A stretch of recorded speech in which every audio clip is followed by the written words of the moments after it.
ಎಲ್ಲ ಸತ್ಯದ, ಧರ್ಮದ, ನ್ಯಾಯದ ಪರವಾಗಿ ಹೋರಾಟವನ್ನು ಮಾಡ್ತಿರುವಂತ, ಅದಕ್ಕೆ ಬೆಂಬಲವನ್ನು ಸೂಚಿಸುವಂತ ಎಲ್ಲ ಜನ ಸಮೂಹಕ್ಕೆ ನಾನು ಅಭಿನಂದನೆಯನ್ನು ಮಾಡ್ತಾ ಇದ್ದೇನೆ. ಯಾಕಂತ ಹೇಳಿದ್ರೆ ಕಳೆದ 3-4 ದಿನದಿಂದ ಒಂದು ವಿಡಿಯೋ 10-15 ಮಿಲಿಯನ್ ತನಕ ಶೇರ್ ಆಗಿ ಹೋಗ್ತಾ ಇದೆ ಅಂತ ಹೇಳಿದ್ರೆ, ಅದರಲ್ಲೊಂದು 60-70 ಸಾವಿರ ಜನ ಕಮೆಂಟ್ ಮಾಡ್ತಾರೆ ಅದಕ್ಕೆ ಅಂತ ಹೇಳಿದ್ರೆ, ಆ ಬರೇ ಕಮೆಂಟ್ ಅನ್ನು ಓದಿದ್ರೆ ಗೊತ್ತಾಗ್ತದೆ ಇವತ್ತು ಸೌಜನ್ಯಳನ್ನು ಅತ್ಯಾಚಾರ ಮಾಡಿದ್ದು ಯಾರು, ಆ ಕಾಮಂದ ಯಾರು, ಎಲ್ಲವೂ ಗೊತ್ತಾಗ್ತಾ ಇದೆ. ಆದ್ರೆ ಇವತ್ತು ನಾನು ಕಳೆದ 45 ವರ್ಷಗಳಿಂದ 42-45 ವರ್ಷಗಳಿಂದ ಇದೇ ಹಿಂದೂ ಸಮಾಜಕ್ಕೆ ಹೋರಾಟ ಮಾಡಿ ಮಾಡಿ ಮಾಡಿ ಮಾಡಿ ಸನಾತನ ಹಿಂದೂ ಧರ್ಮವನ್ನು ರಕ್ಷಣೆ ಮಾಡುವಂತ ಒಂದು ದೊಡ್ಡ ಸಂಘಟನೆಯನ್ನೇ ಕಟ್ಟಿದ್ದೇನೆ ನಾನು, ರಾಷ್ಟ್ರೀಯ ಹಿಂದೂ ಜಾಗರಣ ವೇದಿಕೆ ಅಂತ ಹೇಳಿದ್ರೆ. ಯಾವತ್ತು ಈ ಅಧರ್ಮಿಗಳ ವಿರುದ್ಧ, ಅತ್ಯಾಚಾರಿಗಳ ವಿರುದ್ಧ, ಕಾಮಂದರುಗಳ ವಿರುದ್ಧ ನಾನು ಹೋರಾಟಕ್ಕೆ ಇಳಿದನ, ಆವತ್ತೇ ನನ್ನ ತೇಜವಾದ ಪ್ರಾರಂಭ ಆಯಿತು. ಹಿಂದೂ ವಿರೋಧಿ, ಹಿಂದೂ ವಿರೋಧಿ, ಹಿಂದೂ ವಿರೋಧಿ ಅಂತ ಹೇಳಿ.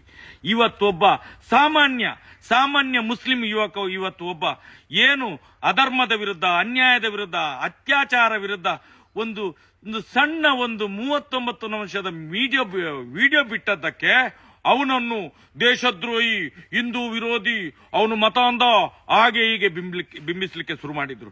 ನಾನು ಕೇಳುವಂತದ್ದು, ಇವತ್ತು ಏನು ಈ ಜನಗಳು ಹೇಳ್ತಾ ಇದ್ದಾರೋ ಅವನು ಮತ ಅಂದ, ಅವನು ಅನ್ಯ ಧರ್ಮೀಯ, ನಾನು ಹೇಳುವುದು ಈ ದೇಶದ ಏನಂತ ಹೇಳಿದ್ರೆ ಮೊದಲ ಸ್ಥಾನ, ದೇಶದ ಪ್ರಥಮ ಪ್ರಜೆ ಯಾರು?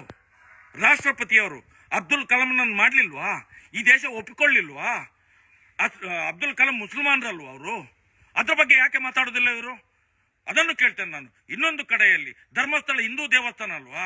ಮಂಜುನಾಥ ದೇವರ ಹೆಸರಲ್ಲಿ ಅದು RTC ಇರ್ಲಿಲ್ವಾ? ಈಗ ಅನ್ಯಮತಿಯರ ಹೆಸರಲ್ಲಿ RTC ಆಗಿದಲ್ಲ, ಪಾಣಿಪತ್ರ ಆಗಿದಲ್ಲ, ಇದಕ್ಕೆ ಯಾಕೆ ಉತ್ತರ ಕೇಳೋದಿಲ್ಲ? ನಾನು ಈಗ ಹೇಳುವಂತದ್ದು, ಮುಂದೊಂದು ದಿನ ಈ ಸಮಾಜದಲ್ಲಿ ಇಂಥ ಅಶಾಂತಿಯನ್ನು ನಿರ್ಮಾಣ ಮಾಡುವಂತ ಯಾವನೇ ಒಬ್ಬ ಹಿಂದೂ ಇರಲಿ, ಅವನಿಗೂ ಕೂಡ ಎಚ್ಚರಿಕೆಯನ್ನು ಕೊಡ್ತಾನೆ. ಯಾಕಂತ ಹೇಳಿದ್ರೆ, ಒಂದು ಅತ್ಯಾಚಾರದ ವಿರುದ್ಧ ಮಾತಾಡಿದಂತ ವಿಡಿಯೋವನ್ನು ಹಿಂದೂ ವಿರೋಧಿ, ಹಿಂದೂ ವಿರೋಧಿ, ಹಿಂದೂ ವಿರೋಧಿ, ಇಷ್ಟೆಲ್ಲ ಹಿಂದೂ ವಿರೋಧಿ ಚಟುವಟಿಕೆ ನೀವೇ ಮಾಡ್ತಿದ್ದೀರಲ್ಲ ಹಿಂದೂಗಳು, ಆಗ ನಿಮ್ಗೆ ಕಣ್ಣಿಗೆ ಕಾಣುವುದಿಲ್ವಾ? ಒಂದು ಸತ್ಯದ ಪರವಾಗಿ ಹೋರಾಟ ಮಾಡಿದ್ರೆ ಅವನ ಅಧರ್ಮಿ, ಅಧರ್ಮ, ಈ ಧರ್ಮ, ಜಾತಿ, ಇವತ್ತು ಏನು ಅತ್ಯಾಚಾರಿಗಳಿದ್ದಾರೋ ಜಾತಿನಲ್ಲಿ ವೈಮನಸ್ಸು ತಂದಾಕಿದ್ದಾರೆ. ಜಾತಿಯಲ್ಲಿ ಬಂಟನಿಗೆ ಬಂಟನನ್ನು, ಗೌಡನಿಗೆ ಗೌಡನನ್ನು, ಬ್ರಾಹ್ಮಣನಿಗೆ ಬ್ರಾಹ್ಮಣನನ್ನು, ಬಿಲ್ಲವನಿಗೆ ಬಿಲ್ಲವನನ್ನು ಎದುರಾಕಿ ಇವತ್ತು ಇಡೀ ಸಮಾಜವನ್ನು ಒಡೆಯುವ ಕೆಲಸ ಮಾಡಲಿಲ್ವಾ? ಯಾಕೆ ಪೊಲೀಸ್ನವರಿಗೆ ಸುಮೋಟೋ ಕೇಸ್ ದಾಖಲು ಮಾಡ್ಲಿಕ್ಕೆ ಆಗುದಿಲ್ಲ? ಮೊನ್ನೆಯಿಂದ ಸುಗ್ರೀವಾಜ್ಞೆ ಜಾರಿಯಾಗಿದೆ ಅಲ್ಲ, ಎಷ್ಟು ಮಂದಿಯ ಮೇಲೆ 41 NCR ಆಗಿದೆ?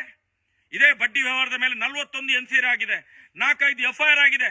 ಆದ್ರೂ ಕೂಡ ಇಷ್ಟ ತನಕ ಆ ಆರೋಪಿಗಳನ್ನು ಯಾಕೆ ಹಿಡಿಲಿಲ್ಲ? ಪೊಲೀಸ್ನವರಿಗೆ ತಾಕತ್ತಿಲ್ವಾ? ಈ ಸಮೀರ್ನನ್ನು ಬಂಧನ ಮಾಡ್ಲಿಕ್ಕೆ ಬಂದಿದ್ದೀರಲ್ಲ, ಇವತ್ತು ಕಾಯ್ತಾ ಇದ್ದೀರಲ್ಲ ಸಮೀರ್ನನ್ನು.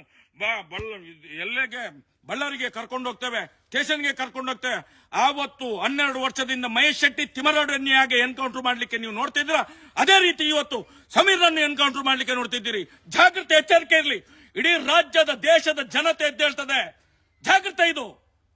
ನಾವೇನು ಶಾಂತಿಯ ಮಂತ್ರವನ್ನು ಇಷ್ಟ ತನಕ ಆಡ್ತಿದ್ದೆ, ಮುಂದಿನ ದಿನಗಳಲ್ಲಿ ಕ್ರಾಂತಿ ಆದರೆ ಇದಕ್ಕೆ ಜವಾಬ್ದಾರರು ಈ ರಾಜ್ಯದ ಸರ್ಕಾರ, ಈ ದೇಶದ ಕಾನೂನು, ಪೊಲೀಸ್ ಇಲಾಖೆ ಕಾರಣ ಆಗ್ತದೆ. ಎಚ್ಚರಿಕೆ ಇರಲಿ. ನಾವೇನು ಷಂಡರಲ್ಲ, ಬಲೆ ತೊಟ್ಟು ಕೂತಿಲ್ಲ ನಾವು. ಎಚ್ಚರಿಕೆ ಇರಲಿ ಅಂತ ಈ ಮಾತನ್ನು ಹೇಳ್ತಾ ಇದ್ದೇನೆ. ಜವಾಬ್ದಾರಿ ನಿಮ್ಗೆ ಇರಲಿ.